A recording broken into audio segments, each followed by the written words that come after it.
சொந்தங்களே, அன்னைஸ் கிச்சனிலிருந்து உங்கள் அம்மா சசிரேகா சுந்தர். இன்றைக்கி நம்ம கிச்சனில் பார்த்தீங்கன்னாக்கா கத்திரிக்காய் வச்சு தான் நான் எண்ணெய் கத்திரிக்காய் குழம்பு செஞ்சு காட்ட போகிறேன். அதுக்கு என்னென்ன பொருள் வச்சுக்கன்னு பார்க்கலாமாங்க. ஒரு 300 கிராம் அளவுக்கு எடுத்து இது பாருங்கள், இதை 4 கட் பண்ணி தண்ணியில் போட்டு வச்சுருக்கேன். வெங்காயம் பார்த்திங்கன்னா ஒரு நல்ல பெரிய வெங்காயம், அதை நல்லா கைவிட்டு கட் பண்ணி வச்சுருக்கேன். மீடியம் சைஸ் தக்காளி பார்த்திங்கன்னா 2, இதை நல்லா கைவிட்டு கட் பண்ணி வச்சுருக்கேன். கொஞ்சமாக கருவேப்பிலை, சின்ன வெங்காயம் வந்து ஒரு கைப்பிடி, ஒரு 8-10 பூண்டு பல். தேங்காய் பார்த்திங்கனாக்கா ஒரு மூடியில் ஒரு பாதி தேங்காய். இந்த தேங்காய், தக்காளி, பெரிய வெங்காயம், கருவேப்பிலை இதெல்லாம் பார்த்திங்கன்னா நம்ம குழம்பு மிளகாய்த்தூள் இதில் கலந்துக்கணும். நம்ம எவ்வளோ மிளகாத்தூள் நம்ம போட போகிறோமோ இந்த குழம்புல, அந்த மிளகாத்தூளை இந்த பேஸ்ட் அடிக்கும் போதே சேர்த்து அடிச்சிடணும் நம்ம. இப்போ நான் மிக்ஸி ஜாரில் எதை போடுறேன்னு பார்க்கலாங்க. இந்த தேங்காய் இதில் சேர்த்துக்கலாம்.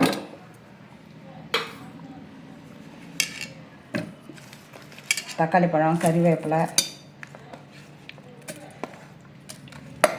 இது தனியாக பார்த்திங்கன்னா மிளகாய்த்தூள்லாம் எதுவும் மல்லித்தூள்லாம் சேர்க்க வேண்டிய அவசியம் இல்லை. நம்ம குழம்பு மிளகாத்தூள் வீட்டில் அரைச்சதே போதும். நம்ம வீட்டில் அரைச்ச குழம்பு மிளகாத்தூள் இதில் சேர்த்துக்க வேண்டியது தான்.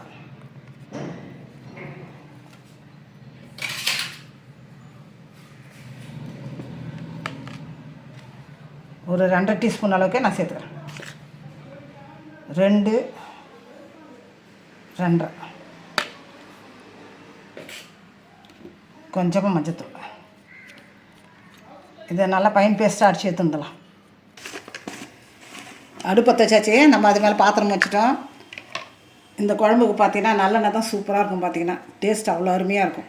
எண்ணெய் கத்திரிக்காய் குழம்பு பார்த்திங்கன்னா நல்லெண்ணெய் தான் செய்யணும். நான் கொஞ்சமாக நல்லெண்ணெய் ஊற்றி முதல்ல கத்திரிக்காயெல்லாம் நல்லா வதக்கி எடுத்துக்கிறேன். வதக்கி எடுத்ததுக்கப்புறம் மீந்த எண்ணெயில் நம்ம தாளிச்சி குழம்பு வச்சுக்கலாம். மீடியம் ஃப்ளேமில் வச்சா நல்லா வதக்கணும். பார்த்தீங்கன்னா ஹை ஃப்ளேமில் வச்சாங்க எண்ணெய் கூட வாரி வெளில அடிக்குது. ஆனால் கத்திரிக்காயில் இருக்க அந்த தண்ணி பார்த்தீங்கன்னா எண்ணெய் கூட வெளில அடிக்குது.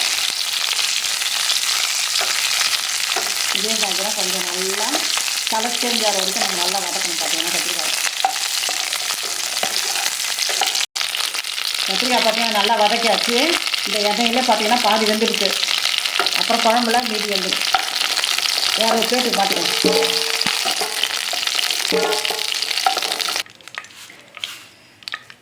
கத்திரிக்காய் நல்லா வதக்கி எடுத்து அந்த நல்லெண்ணெயிலே பார்த்தீங்கன்னா இன்னும் கொஞ்சம் நல்லெண்ணெய் ஆட் பண்ணியாச்சு. இப்போ கடுகு, ஜீரகம், காஞ்ச மிளகாய் இதெல்லாம் போட்டு தாளிக்க வேண்டியதான். கடுகு பார்த்தீங்கன்னாக்கா 1 டீஸ்பூனு, ஜீரகம் 1/2 டீஸ்பூனு, வெந்தயம் 1/4 டீஸ்பூனு, சின்னதாக காஞ்ச மிளகா ஒரு 4.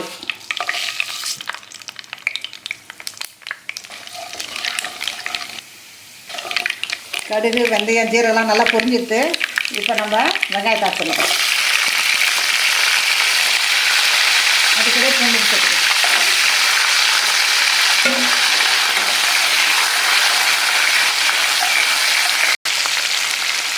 கொஞ்சமாக கருவேப்பிலை சேர்த்துக்கலாம்.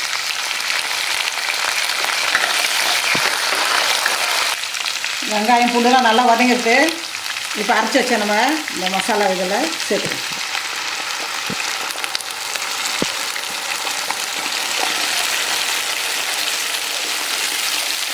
பச்சை வடை போகிற வரைக்கும் நல்லா வதக்கணும். வதக்கிட்டு அப்புறம் கத்திரிக்காய் சேர்க்க வேண்டியது.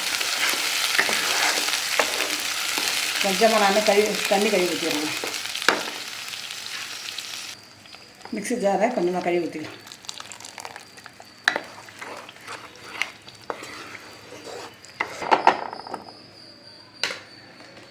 இது நல்லா தேவையான அளவுக்கு நம்ம உப்பு சேர்த்துக்குவோம்.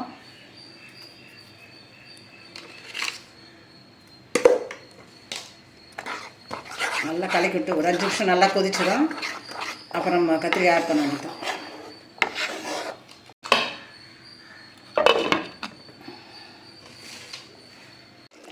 வெங்காயம், பூண்டு, மிளகாத்தூள், கருவேப்பிலை இதெல்லாம் போட்டு நம்ம தேங்காயெல்லாம் சேர்த்து மிக்சியில் அரைச்சிட்டு ஒரு 5 நிமிஷம் நல்லா கொதிச்சுட்டு இப்போ பார்த்திங்கன்னா பச்சை வடையெல்லாம் போயிட்டுருக்கு. இந்த நேரத்தில் நம்ம கத்திரிக்காய் சேர்த்து வைக்க வேண்டியதான். கத்திரிக்காய் சேர்த்துட்டு நல்லா ஒரு 5 நிமிஷம் அந்த குழம்பு கொதிக்கணும். அப்போ தான் கத்திரிக்காய் கொஞ்சம் பாதிவாக இருந்தால் கூட மீதி வேகும்.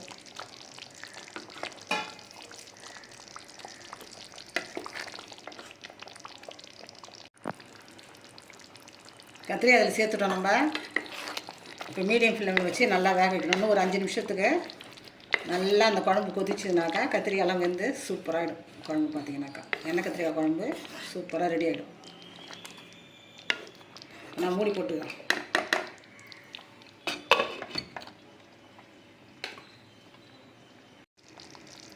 கத்திரிக்காய் பார்த்தீங்கன்னா ஒரு 5 நிமிஷம் நல்லா வெந்துட்டு இந்த நேரத்தில் தான் பார்த்தீங்கன்னா மீடியம் சைஸ் எலுமிச்சம்பழம் அளவுக்கு நம்ம புளியை கரைச்சி வச்சுருக்கோம்.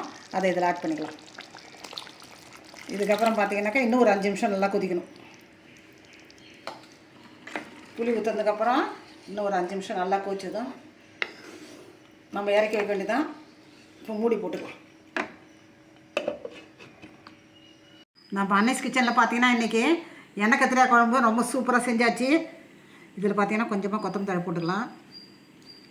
இதே அளவில் பார்த்தீங்கன்னா நீங்களும் செஞ்சு பாருங்கள். இது சாதத்தில் மட்டும் போட்டு சாப்பிட்றதில்ல, இட்லி, தோசை, சப்பாத்தி எதுக்கு வேணால் நம்ம தொட்டு சாப்பிடலாம். பொங்கல், உப்புமா அருமையாக இருக்கும். பார்த்தீங்கன்னா அவ்வளோ டேஸ்ட்டாக இருக்கும். செஞ்சு பார்த்துட்டு எனக்கு கமெண்ட்ஸில் சொல்லுங்கள். லைக் பண்ணுங்கள், ஷேர் பண்ணுங்கள், கமெண்ட் பண்ணுங்கள். மறக்காமல் என்னுடைய அன்னைஸ் கிச்சனுக்கு சப்ஸ்கிரைப் பண்ணுங்கள். தேங்க்யூ.